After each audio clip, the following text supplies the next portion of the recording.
All right, we're in Adobe Audition, but Adobe Audition is basically going to be just a placeholder for us to stack a whole bunch of Waves audio plugins and make some cool stuff, sort of a transformer kind of way. Now, you can do this with a synthesizer, but if you don't have a built-in synthesizer or, like an Audition where we don't have a way to make any really cool musical sounds, this is a way to use Waves audio plugins to get some cool effects, especially if you're trying to make something that's sort of like a transformer changing kind of sound. So the first thing we're going to do is bring in Waves HDelay. This is a really amazing delay plugin that, for delay, it's great. But like in the old days with analog delays, if you turn up the feedback, which is the thing that keeps the delay going like that. The repetitive nature of a delay, that's the feedback. When you turn it up too loud, it actually creates an overload like you would with a microphone into a speaker. So let's see what happens here if we can create some nonsense for ourselves. In order to do this effect, we have to have Audition in play. Other digital audio workstations like Pro Tools or other ones, that you don't necessarily need to do that. But for Audition, we'll just be in play and on a happy loop. I'm going to make sure that I'm on ping pong and that I'm looking at milliseconds, not at the host tempo, because we may want to change this as necessary, as I know we will. And then we're just going to bring up the feedback.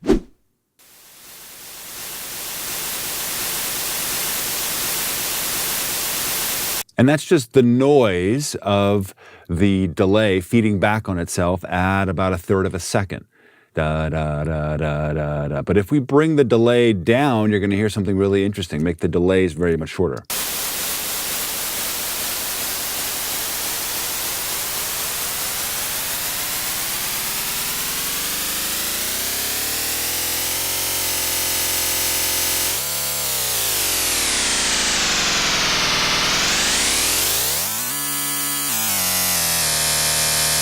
Pretty amazing, right? That's just an awful lot of delays, in this case happening 1 every 13th of a 13 milliseconds.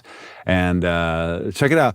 Down here, we have filters, a high pass and a low pass that we can use. Let's fool around with those, and I'll show you some cool things.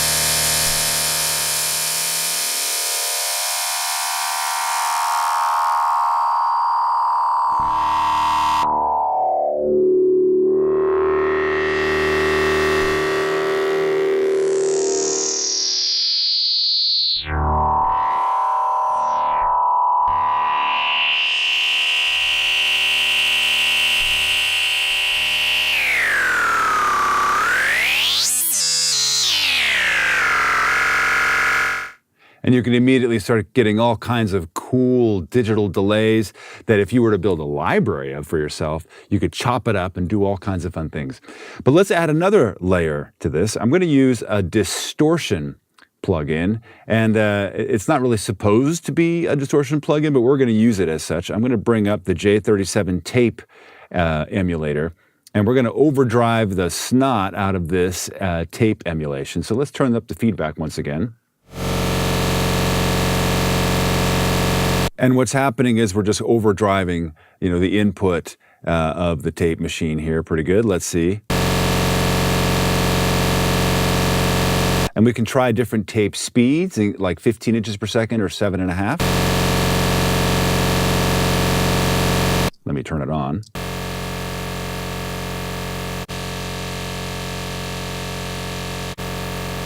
And different tape types. These are the various old or new formulas.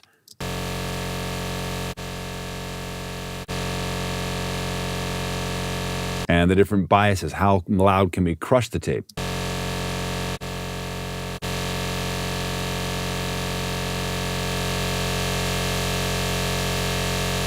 And just fooling around with some of these settings, you can create some pretty great effects just using the tape plugin, the J37.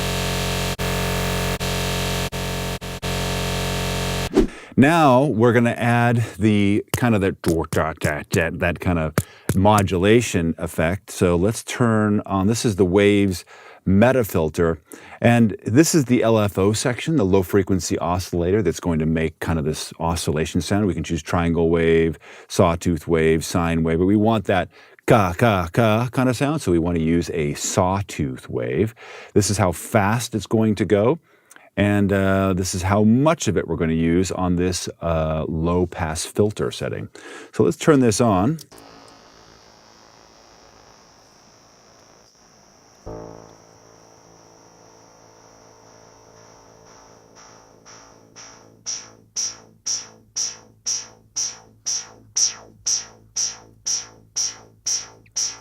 And we can speed it up if we like.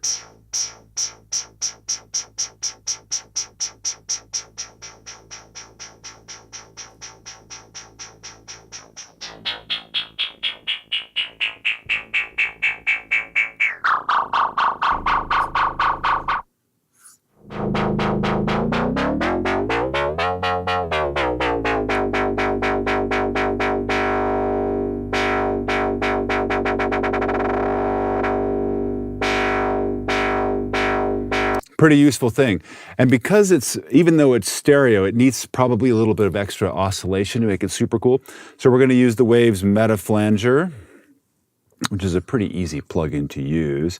We're going to keep the mix a little bit lower, but let me just show you what this sounds like. And then we'll just lower this mix.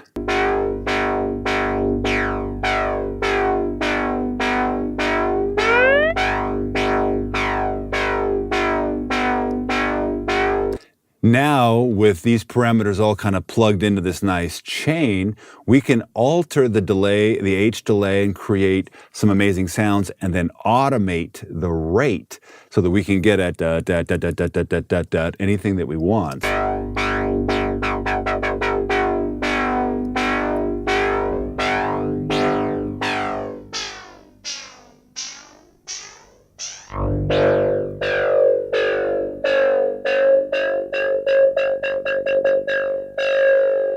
So, I love misusing plugins, and this is one of the coolest ways I know to create complete misuse of plugins in this case. Even if it's for yourself.